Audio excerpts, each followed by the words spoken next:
Herzlich willkommen in der Ferienregion Andermatt. In dieser Episode erzählen wir euch mehr über den Vierquellenweg.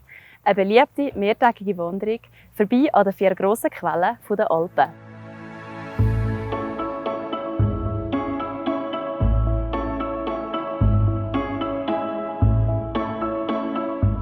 Hinter mir steht der Leuchtturm auf dem Oberalppass.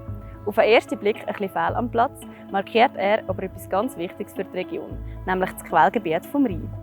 Das grössere Original des Leuchtturms ist früher an der Mündung vom Rhein in den Niederlanden gestanden. Nicht nur der Rhein entspringt in der Gotthardregion, sondern auch weitere bekannte Flüsse. Darum wird die Region auch als Wasserschloss von Europa bezeichnet.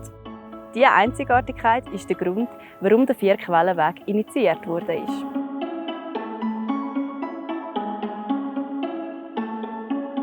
Wir beziehen uns in diesem Video auf die klassische Route vom Vierquellenweg. Natürlich gibt es auch viele Abwandlungen davon oder man kann die ganze Route in der entgegengesetzten Richtung machen. Der ganze Weg ist durchgehend signalisiert.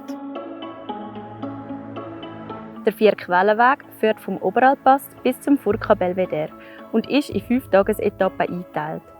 Man wandert dabei durch 4 Kantone, vorbei an den Quellen Rhein, Reuss, Ticino und Rhone. Das Höhenprofil bewegt sich zwischen 1400 Meter und 2776 Meter und die Gesamtlänge erstreckt sich auf 81 Kilometer. Je nach Laufrichtung absolviert man rund 4500 Höhenmeter. Alle Infos zu den 5 Etappen, inklusive Höhenprofil und Übernachtungsmöglichkeiten sowie weiterführende Angaben, findet ihr unter vierquellenweg.ch.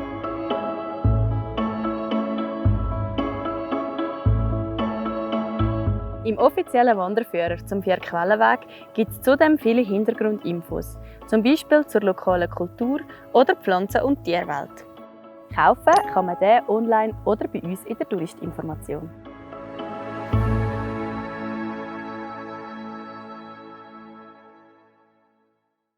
Jetzt beantworten wir eure FAQs.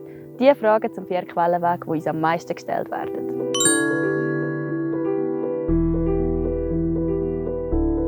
Der Vierquellenweg geht auf bis 2780 Meter über Meer. Darum empfehlen wir die Wanderung ab ca. Anfang Juli bis Mitte Oktober. Es kann immer Abweichungen geben aufgrund von Wetter oder Schneefall. Über einen Reiseanbieter Eurotrek kann man einen Gepäcktransport buchen. Das Package beinhaltet immer auch die Übernachtungen. Ein Gepäcktransport in die Berghütte ist aber nicht möglich. Grundsätzlich empfehlen wir die vielen Gasthäuser und Berghütten entlang der Wanderwege. Wer aber mit dem Zelt unterwegs ist, darf das gemäss Gesetz für eine Nacht aufschlagen. Wichtig ist aber, dass man die folgenden Grundsätze beachtet. Immer den eigenen Güssel mitnehmen, nie ein Privatgrundstück ohne Bewilligung betreten und immer auf Tier und Natur Rücksicht nehmen. Je nach Mobilfunkanbieter gibt es Gebiete vom Vierquellenweg, wo man keinen Empfang hat. Zum Beispiel im Gebiet Vermigel, Sella oder Alpe di Cruina. Wir hoffen, dass wir euch einen interessanten Einblick in den Vierquellenweg geben können und würden uns sehr freuen, euch in der Ferienregion Andermatt zu begrüßen.